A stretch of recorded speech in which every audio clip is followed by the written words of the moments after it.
அஸ்ஸலாமு அலைக்கும். Hi hello friends, welcome back to my channel. இன்னைக்கு நம்ம 90s கிட்ஸோட ஃபேவரட் ரெசிபியாக இருக்கிற மிளகாய் மிட்டாய் பார்க்க போகிறோம். இது ரொம்ப டேஸ்ட்டாகவும் சிம்பிள் ரெசிபியாக இருக்கும். கண்டிப்பாக ட்ரை பண்ணி பாருங்கள். மிளகாய் மிட்டாய் செய்கிறதுக்கு ஒரு கப் அளவு மைதா மாவு எடுத்துக்கலாம். அடுத்து தேவையான அளவு உப்பு சேர்த்துக்கலாம். 2 டேபிள் ஸ்பூன் ரீஃபண்ட் ஆயில் சேர்த்துக்கலாம். ரீஃபண்ட் ஆயில் சேர்க்குறப்ப எந்த ஃப்ளேவரும் இல்லாமல் இருக்கும். மற்ற ஆயில் அதோட ஃப்ளேவர் இருக்கும் நம்ம செய்கிற ஸ்நாக்ஸில். ஸோ அந்த ஆயிலோட டேஸ்ட் தான் டாமினேட் பண்ணும். ஸோ ரீஃபண்ட் ஆயில் சேர்த்துக்கலாம். அடுத்து கொஞ்சம் தண்ணி சேர்த்து சப்பாத்தி மாவு பதத்துக்கு நல்லா பிசைஞ்சு எடுத்துக்கலாம். மாவு இந்த அளவுக்கு சாஃப்டாக பிசைஞ்சால் போதும்.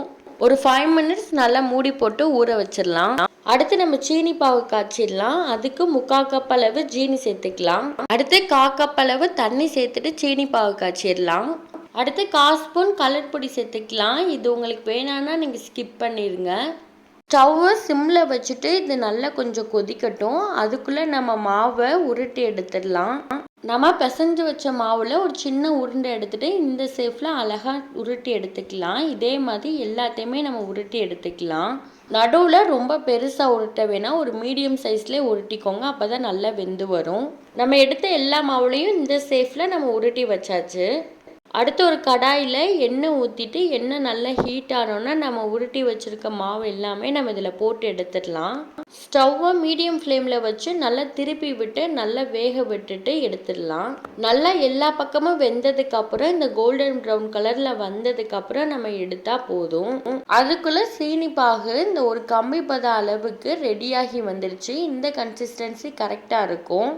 சீனி பாகில் நம்ம ரெடி பண்ணதை போட்டு எல்லா பக்கமும் ஒட்டுற மாதிரி நல்லா பரட்டி விட்டுறலாம்.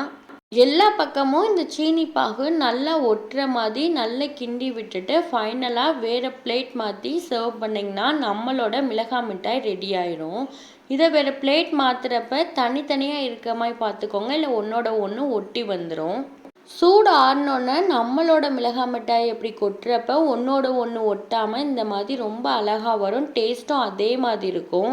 இந்த வீடியோ உங்களுக்கு ரொம்ப பிடிச்சிருக்கும் நம்புகிறேன். பிடிச்சிருந்தா நம்ம சேனலை சப்ஸ்கிரைப் பண்ணிவிட்டு பெல் பட்டனையும் கிளிக் பண்ணிடுங்க. தேங்க்யூ.